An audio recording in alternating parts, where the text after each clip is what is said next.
Today we are taking a look at finding the equation of the exponential graph. It's chapter 6, page 124.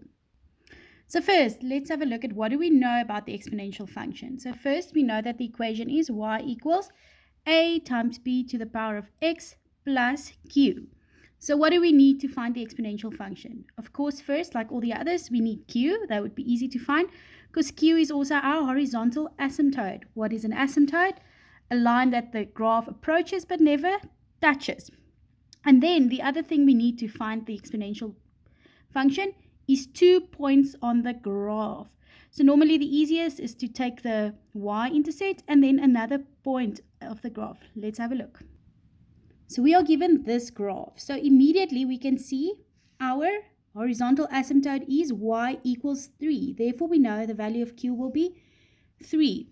Here we have another point, 1 minus 1, and where it goes through the y-intercept, because we know x is 0, y is 2.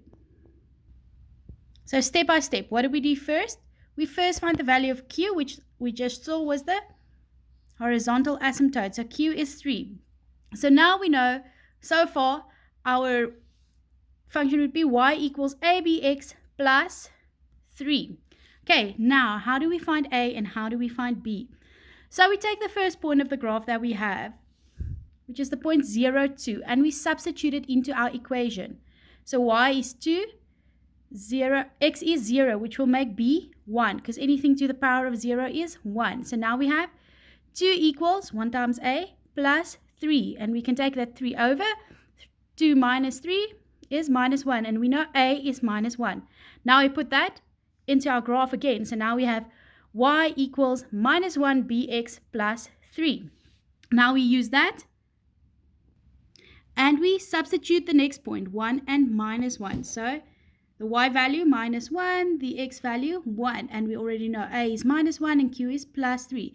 So now we can work out b, because we take everything to that side, which means b is 3 plus 1, and that equals 4. Therefore, we know our equation is y equals minus 4x plus 3. Where do I get the minus 4? It's the minus 1 from the a times the 4 from the b. Minus 4x plus 3.